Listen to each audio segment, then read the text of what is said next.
John Austin 18th century में पैदा हुए जॉन ऑस्टिन एक वेल टू डू फैमिली से थे।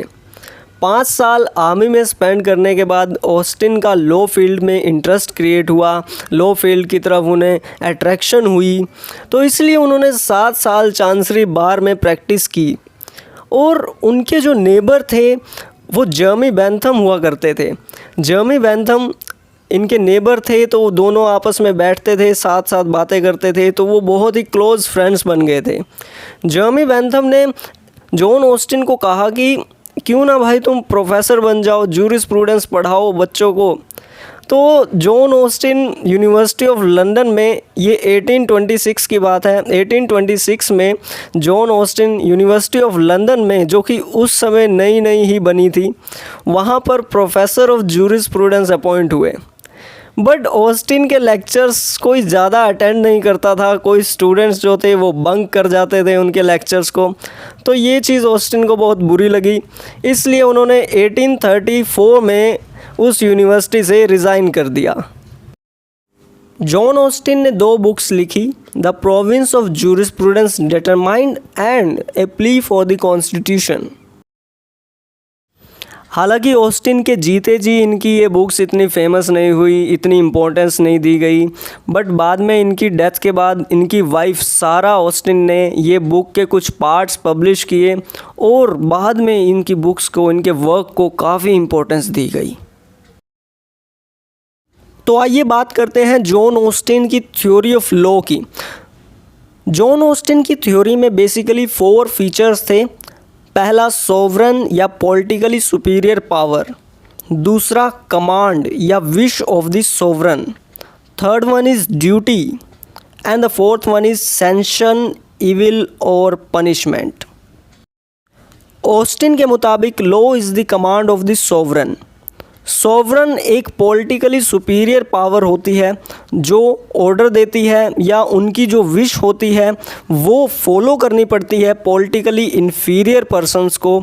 ये उनकी ड्यूटी होती है इसे फॉलो करना, और अगर वो इसे फॉलो नहीं करेंगे तो उनके ऊपर सैंक्शन अप्लाई होगा, इविल अप्लाई होगा, पनिशमेंट दी जाएगी उन्हें। John Austin was the founder of analytical school. He applied analytical methods. Analytical school के नाम से ही ये चीज़ क्लियर हो जाती है कि इट बेस्ड अपॉन एनालिसिस, और ऑस्टिन ने भी ये माना है कि analysis is the chief instrument of the jurisprudence. Austin ने अपनी स्टडी में पॉजिटिव लॉज की तरफ फोकस किया है। He confined his studies only to the positive laws. Positive laws से यहाँ पे ऑस्टिन का मतलब है laws which are properly so called. Properly so called laws वो लॉ होते हैं जिनको अगर कोई पर्सन फॉलो नहीं करता तो उसके ऊपर कोई फोर्स या कुछ सैंक्शन किया जाएगा, पनिशमेंट दी जाएगी। तो जिन रूल्स को फॉलो नहीं करने पर पनिशमेंट दी जाती है उन्हीं रूल्स को लॉ माना है ऑस्टिन ने। He divided law into 2 parts. First part is law properly so called and the second part is law improperly so called. Laws properly so called को further divide किया गया है 2 parts में, law of God and human laws. law of God में ये सभी laws आते हैं कि सूर्य पूर्व से उगता है, पश्चिम में अस्त होता है, इस तरह से लॉज जो भगवान ने बना रखे हैं। दूसरा, ह्यूमन लॉज। ह्यूमन लॉज को डिवाइड किया गया है फर्दर 2 पार्ट्स में। पॉजिटिव लॉ, पॉजिटिव लॉ जो कि ऑस्टिन की थ्योरी का बेसिस था, ऑस्टिन की स्टडी जो है पॉजिटिव लॉ पर बेस्ड है। और दूसरा, पॉजिटिव मोरालिटी। पॉजिटिव मोरालिटी में कुछ मोरल वैल्यूज़ की बात होती है कि एक पर्सन मोरली फोर्स होता है, मोरली उसको अंदर से इच्छा होती है कि वो ये चीज़ फॉलो करे, ये लॉ फॉलो करे, बट ऑस्टिन इसकी बात नहीं करता। ऑस्टिन यहाँ पे पॉजिटिव लॉ की बात करता है। दूसरी ओर देखें, लॉज इम्प्रॉपरली सो कॉल्ड वो लॉज होते हैं जिन्हें फॉलो अगर नहीं करता कोई पर्सन तो उसके ऊपर कोई सैंक्शन या कोई पनिशमेंट नहीं दी जाएगी। इनको फर्दर डिवाइड किया गया है laws by metaphor and laws by analogy.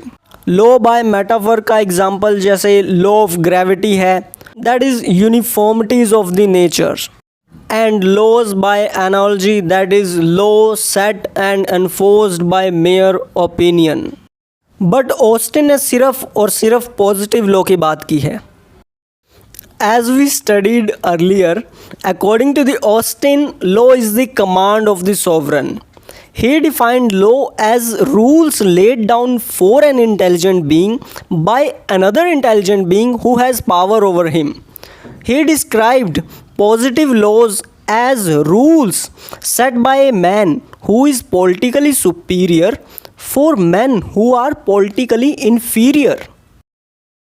Austin के मुताबिक लॉ एक कमांड है, लेकिन कुछ लॉज ऐसे हैं जिन्हें ऑस्टिन ने खुद एक्सेप्ट किया है कि वो कमांड नहीं है, जैसे declamatory law, laws of repeal and laws of imperfect obligation. Declamatory laws are not commands because they are already in existence and are passed only to explain the law which is already in force.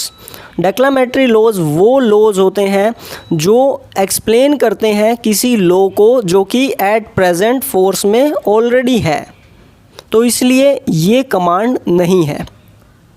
Second one is laws of repeal.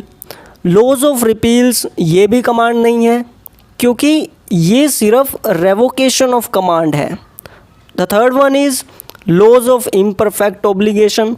Laws of imperfect obligation भी command नहीं है क्योंकि इनके साथ कोई sanction attach नहीं होता. तो चलिए बात करते हैं क्रिटिसिज्म ऑफ ऑस्टिन्स थ्योरी की.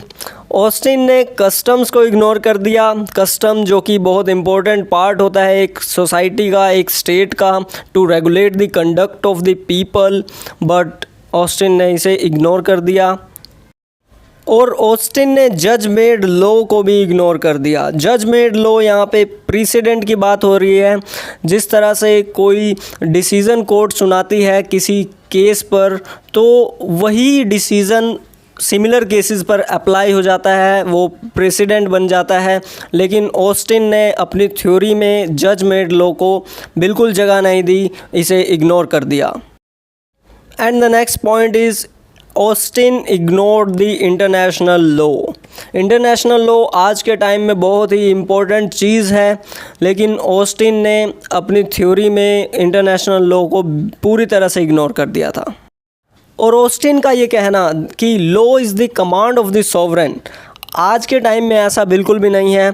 The idea of command for law in present system of government is completely invalid. Austin ने अपनी थ्योरी में लॉ को कमांड ऑफ द सॉवरेन बताया है और लॉ को एक आर्टिफिशियल थिंग की तरह ट्रीट किया है, बट एक्चुअल में ऐसा नहीं है. एक्चुअल में जो लॉ है वो उसका कैरेक्टर स्पॉन्टेनियस ग्रोथ वाला है, बट ऑस्टिन ने अपनी थ्योरी में उसका आर्टिफिशियल कैरेक्टर दिखाया है जो कि गलत है. और साथ ही साथ ऑस्टिन ने अपनी थ्योरी में बताया है कि लोग जो हैं वो सेंशन के डर से, पनिशमेंट के डर से, इविल के डर से लॉ को फॉलो करते हैं, बट एक्चुअल में ऐसा नहीं है. ऑस्टिन ने लॉज एंड मोरल्स के बीच का कोई रिलेशन नहीं बताया. ऑस्टिन ने अपनी थ्योरी में यही बताया कि laws and morals are different from each other, they are separate things, they do not have any connection between them. So relation of laws और मोरल्स को ऑस्टिन ने अपनी थ्योरी में ओवरलुक कर दिया.